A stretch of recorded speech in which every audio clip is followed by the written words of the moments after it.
श्री स्वामी समर्थ। माझ्या सगळ्या खोडताईंचं, मैत्रिणींचं आणि स्वामी भक्तांचं माझ्या यूट्यूब चॅनलमध्ये मनापासून स्वागत आहे। आजचा दिवस तुम्हाला सुखाचा, समाधानाचा, आनंदाचा आणि भरभराटीचा जाओ हीच महाराजांच्या चरणी प्रार्थना करते आणि आपल्या आजच्या नवीन व्हिडिओला सुरुवात करते। सदानंदाचा येळकोट येळकोट येळकोट, जय मल्हार खंडेराव महाराज की जय। बघा, 2 तारखेपासून ते 7 तारखेपर्यंत आपल्याला मल्हारी षडरात्र उत्सव साजरा करायचा आहे। जशी नवरात्रीमध्ये आपण आई भगवतीची 9 दिवस सेवा करत असतो, त्याचप्रमाणे या 6 दिवसामध्ये आपल्याला खंडेराव महाराजांची सेवा करायची आहे। बघा, या मल्हारी षडरात्रामध्ये बऱ्याच घरामध्ये घटस्थापना केली जाते, पण सगळ्याच घरामध्ये घटस्थापना होते असं नाही। काही घरामध्ये केली जाते, काही घरामध्ये नाही केली जात। आता आमच्या घरामध्ये घट बसवले जातात, तर काही घरांमध्ये घट बसवले जात नाही, नुसती सेवा केली जाते। बघा, तुम्ही तुमच्या कुळाचाराप्रमाणे तुमच्या घरामध्ये जी पद्धत आहे त्याप्रमाणे तुम्ही हा षडरात्री उत्सव साजरा करायचा आहे। बघा, ज्यांच्या घरामध्ये ही घटस्थापना केली जात नाही त्यांनी काय करायचं, तर ते मंगल कलश स्थापन करू शकतात। बघा, प्रत्येकाच्या घरात देवाऱ्यामध्ये मंगल कलश हा नेहमीच पूजलेला असतो।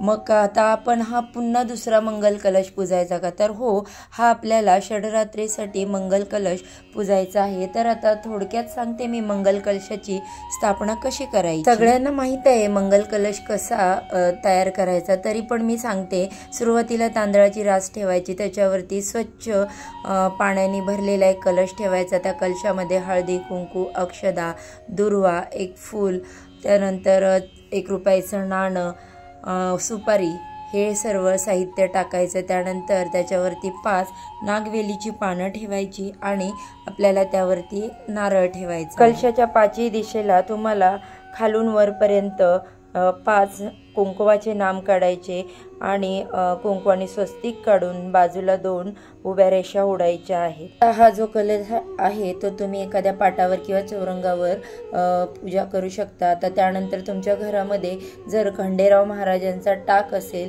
किंवा फोटो असेल, जे काही असेल त्याची पूजा तुम्हाला या पाटावरती करायची आहे। हे मी कोणाला सांगते, ज्याच्या घरी घट बसवणार नाही त्यांना। आता ज्यांच्या घरात घटस्थापना होते त्याची पद्धत वेगळी आहे, परंतु ज्यांच्याकडे घटस्थापना होत नाही त्यांच्यासाठी ही पद्धत आहे। बघा, कोणत्याही देवाची पूजा अर्चा केली तर काहीही दोष लागत नाहीत, परंतु प्रत्येकाने कुळाचार हा आपल्या घराण्याप्रमाणेच करावा। सेवा मात्र आपण करू शकतो। आता बघा, या पूजेमध्ये आपण कलशाच्या बाजूला जो खंडेराव महाराजांचा टाक ठेवणार आहोत, त्यासाठी तुम्ही 2 विड्याची पानं घ्यायची, त्यावर अक्षदा अर्पण करून त्याच्यावर तो टाक ठेवायचा। विड्याची पानं नसेल तर तुम्ही अक्षदावर ठेवला तरी देखील चालेल। या पूजेची मांडणी तुम्ही देवघरात करू शकता किंवा देवघराच्या बाजूला करू शकता किंवा जिथे तुम्हाला सोयीस्कर योग्य अशी जागा वाटेल तिथे करू शकता। आता बघा, पूजा कुठेही मांडली तरी काही फरक पडणार नाही, कारण या षडरात्रीच्या दिवसामध्ये आपल्याला मांसाहार वर्ज्य आहे, म्हणजे घरामध्ये अजिबात नॉनव्हेज केलं जाणार नाही। त्याच्यामुळे तुम्ही पूजा कुठेही मांडू शकता। थोडेफार जे नियम आहेत ते आपल्याला पाळलेच पाहिजेत। बघा, काही घरामध्ये देवाऱ्यामध्ये कुळदेवाची मूर्ती नसते, फोटोही नसतो, तर अशांनी काय करायचं, तर ते आपल्या कुळदेवाचं रूप समजून एक सुपारीची स्थापना केली तरी देखील चालेल। एक सांगायला विसरले, सर्वप्रथम आपल्याला गणपती बाप्पांची स्थापना करायची आहे। गणपती बाप्पांची मूर्ती नसेल तर त्यांच्या ठिकाणी सुपारी प्रतीक म्हणून ठेवलं तरी देखील चालेल। बाप्पांची स्थापना करत असताना तुम्हाला बाप्पांच्या मूर्तीवर पहिल्यांदा अभिषेक करून घ्यायचा आहे आणि त्यानंतर तुम्ही मूर्तीची स्थापना करायची आहे। अभिषेक करत असताना 11 वेळा किंवा 21 वेळा तुम्ही ओम गण गणपतये नमः या मंत्राचा जप करत अभिषेक करायचा आहे। अभिषेक झाल्यानंतर बाप्पांची मूर्ती स्वच्छ कपड्याने पुसून आसनाधिस्थ करायची आहे। ती विड्याच्या पानावर करा किंवा मग अक्षदांवरती केली तरी देखील चालेल। त्यांची षडोपचारे पूजा करून घ्यायची आहे। आता गणपती बाप्पांची स्थापना झाल्यानंतर आपल्याला 2 जोड विड्याची पानं घ्यायची आहे, त्याच्यावरती मोठी खोबऱ्याची वाटी भरून आपल्याला भंडारा ठेवायचा आहे। आता ही जी वाटी आहे खोबऱ्याची भरलेली आपण भंडाऱ्याने, ती आपल्याला 6 दिवस अशीच ठेवायची आहे आणि ज्यावेळेस आपण तळी भंडार करतो त्यावेळेस ती उचलायची असते।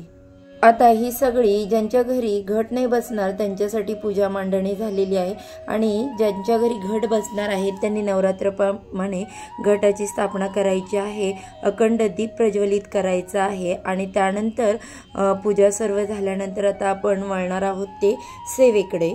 म्हणजेच या दिवसामध्ये आपल्याला कोणत्या कोणत्या सेवा आणि कशा करायच्या आहेत। आता या षडरात्रमध्ये आपल्याला आपल्या कुलदेवाची सेवा करायची असते। त्यासाठी आपल्या कुलदेवताचा मल्हारी सप्तशती हा ग्रंथ आहे, त्याचं पठण आपल्याला करायचं आहे। बघा, ज्यांना मल्हारी सप्तशती ग्रंथचे पारायण करणं शक्य होत नाही त्यांच्यासाठी एक मंत्र आहे, त्या मंत्राचं देखील पठण करू शकता तुम्ही। तो अतिशय साधा आणि सोपा आहे। हा जो मंत्र आहे तो तुम्ही प्रत्येक दिवशी 11 वेळा, 21 वेळा किंवा 41 वेळा, 108 वेळा जेवढं तुम्हाला जमेल त्याप्रमाणे तुम्ही पठण करा। याचे तुम्हाला नक्कीच चांगले अनुभव येतील। आणि बघा, अनुभव येणं न येणं दूर, पण यामध्ये आपण आपल्या कुलदेवांची सेवा करतो हे महत्त्वाचं आहे। काही लोकांचं असं मत असतं बघा की सेवा केली की भरपूर धन संपत्ती पैसा यावा, मिळावा, सुख शांती मिळा, पण असं काही नाही की सेवेसाठी पैसा संपत्ती गरजेची वाटते म्हणून।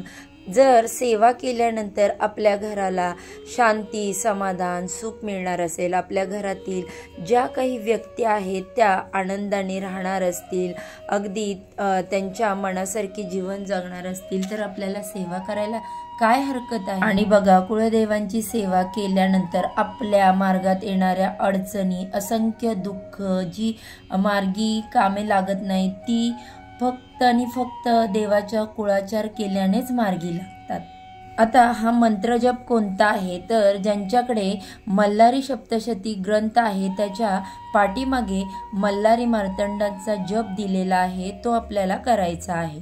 आता हा मंत्र आपल्याला पठण करायचा आहे किंवा जप करायचा आहे।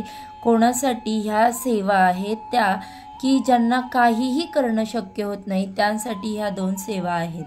बघा, हा मंत्र 47 वर्णाचा असून तो अतिशय प्रभावी आहे, शीघ्र फल देणारा आहे। या मंत्राचा नित्य नेमाने जप केल्यामुळे, या जपाच्या पठणामुळे तुमच्या ज्या काही अडचणी आहेत त्या नक्कीच मार्गी लागतील। बघा, हा मंत्र मी स्क्रीनवरती पुढील प्रमाणे देत आहे। ओम ह्रीं ब्रूं त्रूं श्रूं ह्रीं द्रूं प्रियाणानंद गंगा महालय सभ्या सहिताय श्री मार्तंड भैरव रूपाय श्री मल्हारे नमः। ब्रूं द्रूं ह्रूं श्रूं त्रूं भ्रूं ह्रीं असा हा मल्हारी मार्तंडांचा मंत्र आहे, तो आपल्याला जप करायचा आहे। घाबरू नका, पहिल्यांदा पठण करताना तुम्हाला थोडासा त्रास होईल, पण तुम्हाला जशी सवय लागेल, आता 6 दिवस आपल्याला हा मंत्राचं पठण करायचं आहे।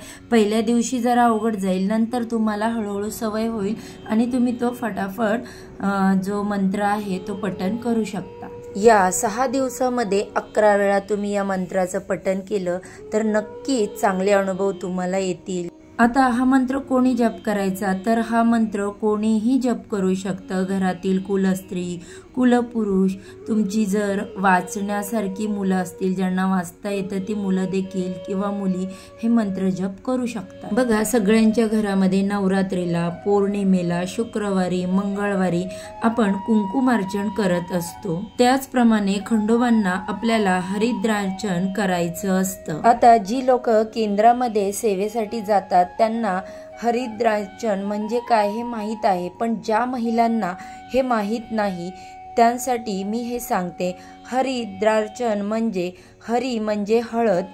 मल्हारी मार्तंडांना, खंडोबाला हळद अतिशय प्रिय आहे। आपल्याला त्यांच्या मूर्तीवर, त्यांच्या टाकावर हळद अर्पण करायची आहे। आता ती हळद कशी अर्पण करायची आहे तर बघा ज्यांच्या घरामध्ये घटस्थापना झालेली आहे त्यांनी ही जी हरिद्रार्चनची सेवा आहे ती करताना खंडेराव महाराजांच्या टाकाच्या पायाजवळ तुम्ही हे अर्चन करू शकता। जर तुम्ही असं पूर्ण टाकावरती केलं तर ते खूप वेळा अर्चन होतं, त्याच्यामुळे टाक व्यवस्थित दिसत नाही, पूर्ण लपून जातं, तर ती तुम्ही त्यांच्या पायाजवळ करा। आता ज्यांच्या घरी घटस्थापना नाही झाली त्यांनी काय करायचं तर आता तुम्ही जी पूजेमध्ये महाराजांची मूर्ती मांडलेली आहे किंवा तुमच्याकडे खंडेराव महाराजांचा मूर्ती नाही, फोटो नाही, तर तुम्ही जी सुपारी मांडलेली आहे त्याच्यावरती तुम्ही हरिद्रार्चन करू शकता। आता ज्याप्रमाणे आपण कुंकुमार्चन 5 बोटांनी करतो त्याचप्रमाणे त्या सुपारीवरती तुम्हाला हळदीने हरिद्रार्चन करायचं आहे। आता हे अर्चन करताना तुम्हाला खंडेराव महाराजांची 108 नावं पठण करत हे अर्चन करायचं आहे। हरिद्रार्चन करताना तुम्ही जे पहिल्यांदा हळद वापरली आहे ती वापरू शकता किंवा तुम्ही दुसरी नव्याने देखील दुसऱ्या दिवशी घेऊ शकता, काही प्रॉब्लेम नाही। ही हरिद्रार्चनची सेवा झाल्यानंतर तुम्ही ती हळद पुन्हा काढून परत त्याच हळदीने अर्चन केलं तरी देखील चालेल, कारण बघा आपण 7 दिवस ही सेवा करणार आहोत, त्यामुळे तिथे हळद जास्त प्रमाणात साठणार आहे, त्यामुळे तुम्ही ती जरी काढून घेतली तरी काही हरकत नाही। आता ह्या अर्चन केलेल्या हळदीचं नंतर काय करायचं तर बघा, तुम्ही ज्या वेळेस हळदी कुंकू आपल्याला लावतात त्यावेळेस ही हळद आपल्या कपाळी लावायची। बघा, नवरात्रामध्ये आपण आई भगवतीची जी सेवा केली, कुंकुमार्चन केलं, त्या कुंकवाचा वापर आपण आपल्याला कपाळी लावण्यासाठी केला, त्याचप्रमाणे आपल्या कुळाच्या रक्षण करणारा कुळदेवताची आपण ही हरिद्रार्चन सेवा करणार आहोत आणि त्याचं जे हळद असेल तयार झालेली तर ती देखील आपल्याला आपल्या कपाळी लावायची आहे। हा जो षडरात्रीचा दिवस आहे तो हरिद्रार्चनसाठी खूप चांगला आहे आणि खूप छान योग जुळून आलेला आहे। बघा, आपण कुंकुमार्चन कधीही करू शकतो, शुक्रवारी, पौर्णिमेला, मंगळवारी, पण हरिद्रार्चन जे आहे ते फक्त आणि फक्त षडरात्रीमध्येच केले जाते, त्यामुळे ही सेवा तुम्ही आवर्जून करा। तुम्ही मल्हारी सप्तशतीचा पाठ 1 केला तरी चालेल, परंतु तुम्हाला जो मगाशी मी मंत्र सांगितला तो 11 वेळा रोज मंत्र आणि हरिद्रार्चन हे आवर्जून करायचं आहे। आता बघा, हे हरिद्रार्चनची जी सेवा आहे ती खूप साधी आणि सोपी आहे, ती तुम्हाला आवर्जून करायची आहे। जर यामध्ये तुम्हाला मासिक धर्म आला तर ही सेवा तुम्ही दुसऱ्याकडून करून घेऊ शकता। या 6 दिवसामध्ये खंडोबा देवांची तुम्ही ही जर रोज सेवा केली तर नक्कीच तुम्हाला चांगले अनुभव येतील। खंडेराव महाराजांची कृपा सदैव तुमच्या कुटुंबावरती राहील। तर आजचा हा व्हिडिओ तुम्हाला कसा वाटला, थोडा जरी हेल्पफुल वाटला असेल तर व्हिडिओ तुमच्या कुटुंबासोबत, मित्रमंडळींसोबत शेअर करा आणि माझ्या चॅनेलला सबस्क्राईब करा, तसेच बाजूला असणारे बेल आयकॉन देखील क्लिक करा, ज्यामुळे मी माझ्या चॅनेलवरती जेव्हा पण नवनवीन व्हिडिओज माहिती अपलोड करेन त्याचे नोटिफिकेशन अगदी सहजपणे तुमच्यापर्यंत पोहोचेल आणि तुम्ही एक पण व्हिडिओ मिस करणार नाही। चला तर आजच्या दिवसासाठी एवढं झालेली सेवा स्वामी महाराजांच्या चरणी आणि खंडोबा महाराजांच्या चरणी अर्पण करते। आजचा व्हिडिओ इथेच संपवते। उद्या अशाच छानशा माहितीबरोबर पुन्हा भेटूया। सर्वांना श्री स्वामी समर्थ।